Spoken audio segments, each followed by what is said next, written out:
refugees make Austin better.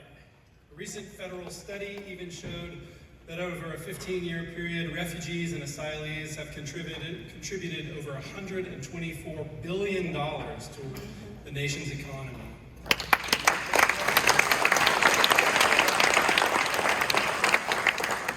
But I think the way they make Austin better the most, that strikes me the most, is that they are amazing people. Refugees are among the most vetted people to enter our country, and they are incredibly resilient.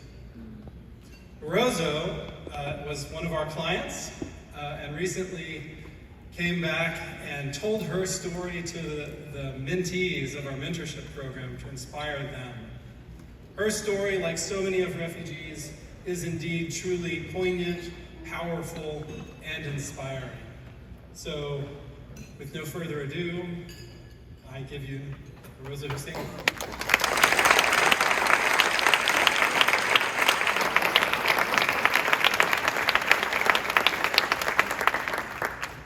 Thank you, everyone.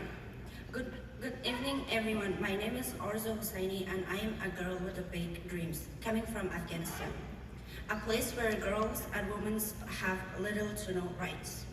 My dreams were my motivations. My dreams was education. My parents had very little education through our family. Other families did not usually send their daughters to school. My parents encouraged my love for education and saw it as the solution for the whole family. I had to start small, getting my basic education in a mosque near to my house. As I grew up, my family moved us to a large city where I started middle school. It was August 2021, where we had our final exam.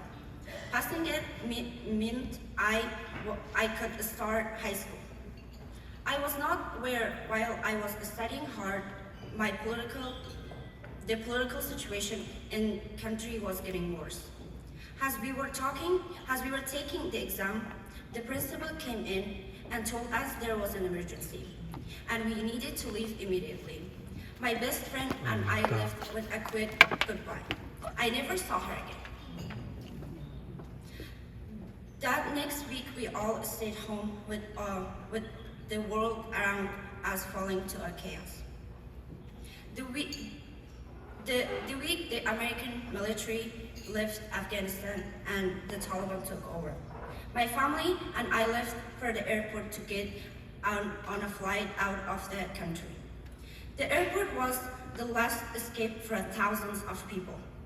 People are pushing, and in the chaos of gunshots, people pushing and other being trampled, I was separated from my mother right outside the door. She got through before the door were locked for the night. I was stuck alone outside. It was freezing cold, but I couldn't let those around me know I was on my own.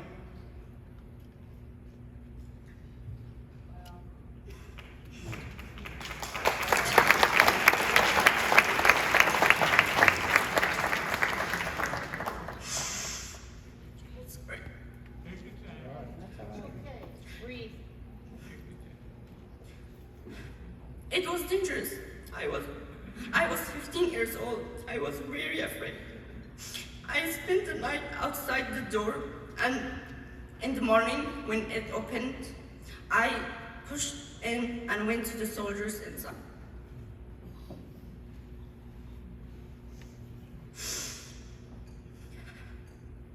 I told them I had lost my family. They tried to help me find them, but they were nowhere. I found out later that they had left the night I was outside. My mother in shock for losing me. The military helped me get travel document and put me on a plane to Qatar. I was there for a few days with American soldiers, trying to locate my family. We could not find them. I was then put in another plane to US. We tried to call the number I had from my uncle. With no success, they flew me to a shelter for refugee children in Michigan. I was there with hundreds of other kids, Afghan kids. We had all lost our families. We were all afraid. It took 4 months to finally find my mother and 5 siblings and be reunited. I had almost lost hope for ever seeing them again. I found out that my father was also separated at the airport and was injured in an explosion that day. He was still in Afghanistan, still trying to find a way to join us.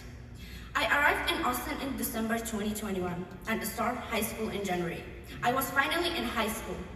In 2022, I started IAC youth program. It was so important for me that first summer in America. I learned more English and found new friends. I am still part of the program and have met people who have mentored me and helped me become who I am today. It was a long journey towards my dream of getting to high school. When I started, I was nervous and excited. I am a senior at LASA now and will graduate in June.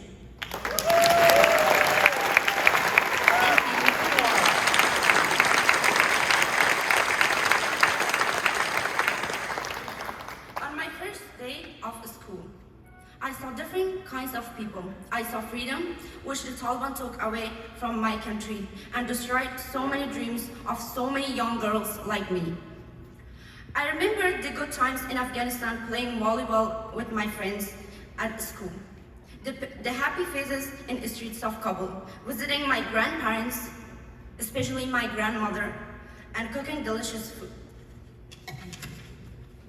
The biggest thing I have learned from my experience is that I must never give up. I never imagined I would come to America. I never imagined I would learn a different language. I never imagined what I'm capable of. I have learned to trust myself and not to regret my decisions. At the same time, I also learned not to be afraid of failures. I am a girl with big dreams who never gives up. Thank you so much.